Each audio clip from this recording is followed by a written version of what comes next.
கதை தான் முதல்ல key point. For best example சொல்லணும்னா இன்னைக்கு நான் மணிகண்டன் சொல்கிறேன். நான் மணிகண்டன் வந்து சூப்பரான பர்சனாலிட்டி, சூப்பரான ரைட்டர், டயலாக் ரைட்டர். தள்ளி போகிறதுன்னு இல்லை, எனக்கு என்னன்னா நான் சூப்பர் ஸ்டார் கூட பண்ணியாச்சு. ஸோ 2 படங்கள் தொடர்ந்து. வந்து இப்போ வர படங்கள்ல பாத்தீங்கன்னா உங்களுக்கு தொடர்ந்து நல்ல படங்களா வருது. சமீபத்தை பாத்தீங்கன்னா ஃபேமிலி படம் அதுவும் ஒரு சின்ன படமா இருந்தாலும் மக்கள் மத்தியில் நல்ல வருது.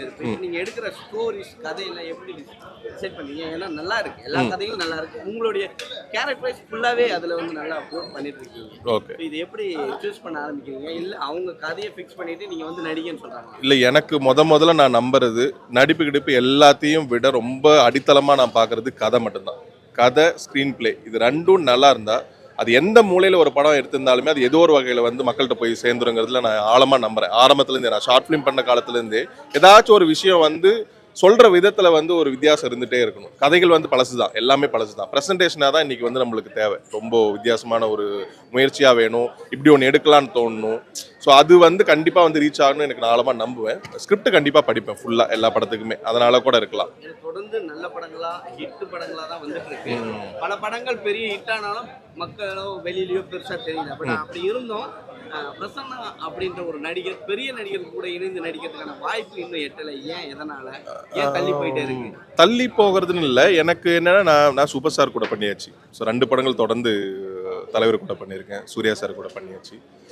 ஆரம்ப காலகட்டத்தில் வேலைக்காரன் சிவகார்த்திகேயன் பிரதர் கூட பண்ணியிருக்கேன். ஸோ சேது அண்ணா கூட நான் தொடர்ந்து பண்ணியிருக்கேன். ஸோ எனக்கு அப்படி ஒரு பார்டருக்குள்ளே வச்சுட்டு நான் எந்த ஸ்கிரிப்டும் ஒர்க் பண்ணுறதில்ல. எனக்கு வருது, நல்ல கதையாக இருக்குது, அது வந்து சின்ன ஸ்கேலாக இருக்கா பெரிய ஸ்கேலாக இருக்கா அப்படிலாம் இல்லவே இல்லை. டக்குன்னு பேட்டை வரும், திடீர்னு ஃபேமிலி படம் வரும், சூரரை போற்று வரும், அப்புறம் சேதண்ணா கூட வந்து சேதுபதி வரும், விக்ரம் வேதா வரும், அப்புறம் நெஞ்சமுண்டு நேர்மை உண்டு. ஸோ எனக்கு வந்து கதையை தான் ரொம்ப இம்பார்ட்டண்டாக நான் பார்க்குறேனே தவிர எனக்கு எந்த ப்ரொடக்ஷனில் வேலை பார்க்கணும், யார் கூட வேலை பார்க்கணும் அப்படிங்கிறதெல்லாம் தாண்டி இது எனக்கு ரொம்ப சந்தோஷம் தருது.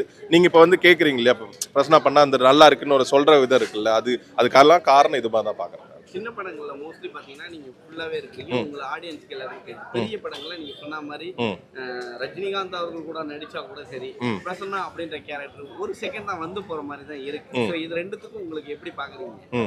இல்லை, இது எல்லா பெரிய படங்களுக்குமே உண்டான பிரச்சனை தான். நான் எனக்கு மட்டும் இருக்காது, எல்லாருக்குமே அந்த, ஏன்னா ஒரு பெரிய ஸ்டார்டம் நம்ம கொண்டு வந்து ஒரு சென்டர் பாயிண்டா வைக்கிறோன்னா அவங்க மேலதான் ஃபுல் ஃபோக்கஸ் இருக்கும். அது சைக்கலாஜிக்கலாவே பதிஞ்சிருச்சு, அதை மாற்றவே முடியாது. இப்போ தளபதி நீங்கள் நடிக்கிறேன்னா தளபதி மட்டும்தான் பார்ப்போம், அது கூட யார் நடிச்சிருக்காங்க என்னங்கிறதுலாம் ஒன்றும் கிடையாது.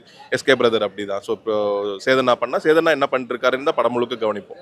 ஸோ இதை தாண்டி வந்து கொஞ்சம் கொஞ்சமாக பெரிய படங்கள்லையும் வந்து பயங்கரமான கதாபாத்திரங்களோட சில ஸ்கிரிப்ட் மாட்டும் இல்லை, அந்த மாதிரி நேரத்தில் வந்து கண்டிப்பாக எல்லா கதாபாத்திரமும் வெளியே தெரியும். சமீபத்தில் நல்ல படங்களாக ஹிட் கொடுத்துருவீங்க. இப்போ அப்கமிங்கில் என்னென்ன, யார் கூடலாம் நடிக்கிறீங்க, எந்தெந்த படம் அப்கமிங்கில் ரிலீஸ் அப்படின்னா ஹரிஷ் கல்யாண் பிரதர் கூட டீசல் இருக்குது. அது இல்லாமல் இன்னும் அனௌன்ஸ் எதுவுமே பண்ணல, படம் எல்லாம் முடிஞ்சது. நீங்கள் சொன்ன மாதிரி ஒரு மீடியம் ஸ்கேலில் இருக்கிற ஒரு படம் தான், நல்ல கதை, ரொம்ப நல்லாவே பிடிக்கும் உங்களுக்கு. இப்போ நீங்கள் எப்படி வந்து ஒவ்வொரு கதையும் பார்த்து அப்ரிஷியேட் பண்ணீங்களோ அதே மாதிரி அந்த கதையும் ரொம்ப நல்லா இருக்கும். ஒரு 2-3 படங்கள் இருக்குது, அது என்ன அனௌன்ஸ்மெண்ட் எதுவுமே வரல. டீசல் படத்தில் அந்த பாட்டு வந்து பயங்கர வைரல், பாட்டில் சாங். அந்த சாங்கு நீங்க இது வரைக்கும் நீங்க ஏதாவது டப் மேட்ச்? இல்ல எனக்கு நான் ஆரம்பத்துல இருந்தே எல்லாருமே போட்டுட்டு இருக்காங்க, எல்லா நடிகரும் போட்டுட்டு இருக்காங்க. எனக்கு அந்த டிக்டாக் வந்தது இல்லையா புதுசுல, அதுல இருந்தே நான் இதெல்லாம் பண்ணது இல்லை. இந்த வாய்ஸ் சிங்க்ங்கிறது நான் இது வரைக்கும் எந்த பாட்டுக்குமே பண்ணது கிடையாது. அது ஏன்னு தெரியல. அதான் நம்ம படத்துக்கு பண்றாங்கல்ல, ஊர் உலகமே பண்ணிட்டு இருக்கு, சந்தோஷம் தான் அது. ஒரு கட்டத்துக்கு மேல வரும்பொழுது அவங்களுக்கு ஹீரோ சான்ஸ் வர ஆரம்பிச்சது. அப்படி பிரசன்னா அவங்களுக்கு ஹீரோ எனக்கு இப்போ இந்த ஒரு வருஷத்துல வந்து நிறைய ஸ்கிரிப்ட் வந்துட்டு இருக்கு. அதுல ஒரு 6 ஸ்கிரிப்ட் வந்து இப்போதைக்கு நான் படிச்சு எனக்கு பிடிச்சி லாக் பண்ணி வச்சிருக்கேன். ப்ரொடக்ஷன் வந்து பேசிட்டு இருக்கோம். கூடிய சீக்கிரம் இந்த வருஷத்துல அதுக்கான அறிவிப்புகள் வரதுக்கு நிறைய சான்சஸ் இருக்கு. உங்களுக்கு இவங்க கூட நடிக்கணும் அப்படின்னு ஏதாவது ஆசை இருக்கா? இந்த நடிகை கூட, இந்த நடிகர்கள் கூட அப்படின்னு ஏதாவது ஆசைகள்? நல்ல கதை இருக்கணும், அதில் எந்த நடிகர்கள் நடித்தாலும் எனக்கு பிரச்சனை கிடையாது, அவங்க கூட எல்லாம் நடிக்கணும்னு எனக்கு ஆசை. அந்த கதை தான் முதல்ல key point. For best example சொல்லணும்னா இன்னைக்கு நான் மணிகண்டன் சொல்கிறேன். நான் மணிகண்டன் வந்து சூப்பரான பர்சனாலிட்டி, சூப்பரான writer, dialogue writer, mimicry artist, dubbing artist, நல்ல நடிகை, நல்ல ஒரு கதையாசிரியர். ஸோ எல்லா குவாலிட்டியுமே அவருக்கு இருக்குது. இன்னைக்கு வந்து அவரோட கதைகள் தான் முதல்ல போய் நிற்கும். அதில் வந்து மணிகண்டனோட பர்ஃபார்மன்ஸும் சேர்ந்து நல்லா 2மே எலிவேட் பண்ணி வந்து மக்களுக்கு இன்னைக்கு ரொம்ப பிடிச்ச ஒரு ஹீரோவா இன்னைக்கு மணிகண்டன் இருக்கிறது காரணம் எனக்கு அந்த மாதிரியான ஒரு விஷயம் தான் பிடிக்குது பண்றது. சின்ன படங்கள் வெளியே வருது, ஆனா திரையரங்குல திரையிடுறதுக்கு பெரிய ஒரு போராட்டம் இருக்கு. இப்ப நேத்து சமுத்திரக்கனி அவர்கள் சொன்னாங்க, பெரிய ஒரு இவங்க கையில சிக்கிட்டு இருக்கு சினிமான்னு சொல்லியிருக்காங்க. இதை எப்படி பாக்குறீங்கன்னா, இப்போ உங்க ஃபேமிலி படமே பாத்தீங்கன்னா அவ்வளவு அழகான படம், யாருனாலும் போய் ரசிக்கக்கூடிய படம். அதுவே அவ்வளவு அளவுக்கு வெளியில தெரியல. ஏன் எதனால தமிழ் சினிமால பல படங்கள் தேக்கங்களை இருக்கு, சின்ன படங்கள் மட்டுமே. என்னன்னா ஒவ்வொரு பெரிய படங்களும் வந்து ஒரு ஸ்க்ரீனிங் பிடிக்கும். ஏன்னா அவங்களுக்கு அவங்களோட பட்ஜெட் வேற, அவங்க வந்து போட்டிருக்கிற கோடிகளுக்கு வந்து அவ்வளோ ஸ்க்ரீன் பிடிச்சி அவ்வளோ மாதம் ஹோல்ட் பண்ணால் மட்டும்தான் அதை வந்து ரெக்கவரி பண்ண முடியும். அது ஒரு பெரிய பிரச்சனை.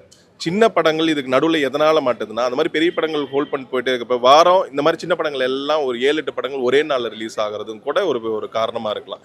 இது வந்து ரொம்ப நாளாக இந்த பேச்சுவார்த்தை போயிட்டு இருக்கு. ஸோ ப்ரொடியூசர் கவுன்சில் மற்ற எல்லாருமே வந்து பேசி ஒரு குறிப்பிட்ட காலகட்டத்துக்கு ஒரு ஒரு ஒரு பட்ஜெட் உள்ள படங்கள் ரிலீஸ் பண்ணலாங்கிற மாதிரி ஒரு விஷயம் கொண்டு வந்தால் இதில் எல்லாமே சரியாயிடும்னு எனக்கு தோணுது. எனக்கு படத்துக்கு ப்ரொமோஷனுக்கு லவ் டுடே நேமை யூஸ் பண்ணிருக்கீங்க, ரிங் ரிங்னு வச்சிருக்கீங்க. நாங்க நினைச்ச ரிங் ரிங்னா கிறிஸ்டின் ஒரு இதுவா இருக்கும். லவ் டுடே அந்த படத்துக்கு இதுவும் அந்த மொபைல்ன்றதுனால காரணமா இருக்கும். லவ் டுடே வைக்கும் போது உங்களுக்கு சொன்னாங்களா இந்த மாதிரி லவ் டுடே பேர் வைக்க போறோம்? இல்லை, எனக்கு இது இப்போ கேப்ஷன் வந்து கடைசியாக டிசைட் பண்ணதான். இன்னைக்கு தேதிக்கு வந்து ப்ரொமோஷன் ஆட்ல வித்தியாசமாக என்ன புல்லிங் ஃபேக்டர் இருக்கோ அது வந்து இப்போ ரீசர் ஆகிட்டே இருக்கு காலகட்டங்கிறதுனால. லவ் டுடே பயங்கரமான ஹிட்டான ஒரு படம். 2 பேர் ஃபோனை மாற்றிக்கிட்டா தான் லவ் டுடே. இது இப்படி ஒரு குடும்பங்களே இப்படி மாற்றிக்கிச்சு அப்படின்னா ரிங் ரிங் அப்படிங்கிறது ஒரு பதிஞ்சிரும். ஸோ இப்படி ஒரு படம் வந்ததுங்கிறது ஞாபகப்படுத்தணும் அப்படிங்கிறதுக்காக தான்.